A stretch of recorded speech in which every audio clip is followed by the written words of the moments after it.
TIU basketball takes their 6th win in a row with a 70-62 win here at home over Purdue-Calumet. Here with head coach Boomer Roberts.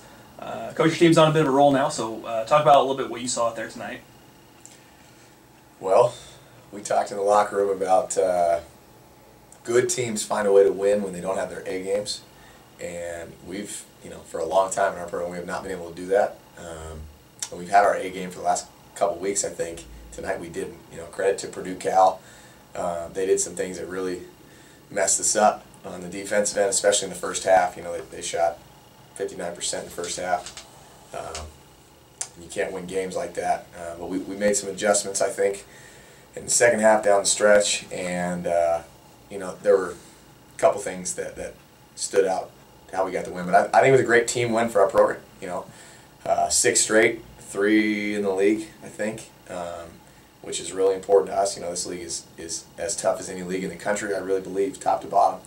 And every win you can get, you got to have every win you have an opportunity to get, you have to get, especially at home, which has been great for us this last month. So we're proud overall of the team effort. Senior guard Justin Peoples finished with a game high 26 points. Went 19 for 20 from the free throw line, including a perfect 18 for 18 in the second half. Yeah. It was obviously big down the stretch for you guys. Right. Yeah, he's, you can't say enough about him. I think he's as important to our team as any one player is important to their team throughout the league. He played 35 minutes, 19 of 20 from the free throw line, didn't have a turnover, and that's something they do well, is they create havoc on the defensive end. 3 big steals for us, and you just know with the ball in his hands. He tweaked his hammy a little bit, and he's like, "Coach, I need a sub." I said, "No, make him first, and then we'll get you out," and he did. So that was huge. As the game went on, we knew stops and free throws were big, and in the second half they shot 37 from the field, 33 from the free throw line, and we shot 100% from the free throw line. We were 22 for 22 in the second half, which if you get stops and you make free throws and you execute offensively, it's going to be tough to beat whoever you are, and we did that tonight. This whole month we've been home quite a bit. This is our, I think, 4th or 5th home game in January, but this has been the first game since students have been back on campus, classes have started back up again. There's definitely a different feeling in the atmosphere tonight. Yeah. Talk a little bit about what the vibe kind of was tonight. That's what we need, and that's one of the reasons why I'm here. Is I think Trinity has the chance to be a really special place for the next several years. I think it starts from the top down with Dr. Dockery and new leadership, and Dr. Ladd in the athletics department. But when we have student support like that, I saw more staff out here today. We'll keep working and getting more people out. But when they come, it's a huge difference to have the football team down there and the baseball team down there and the soccer teams here, and a lot of representation from all the teams and all the athletes, and then a lot of non-athletes, just students that are coming out and supporting. Can't say enough about how that impacts our team. They really got us going in the second half. We had some stops early, I think 4 or 5 stops in the first or second half to start the second half that gave us a lot of momentum.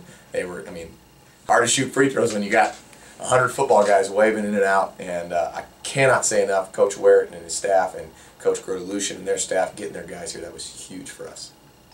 Give me a quick thought about all at Nazarenes. You guys hit the road for your Wednesday night game coming up. They're really good.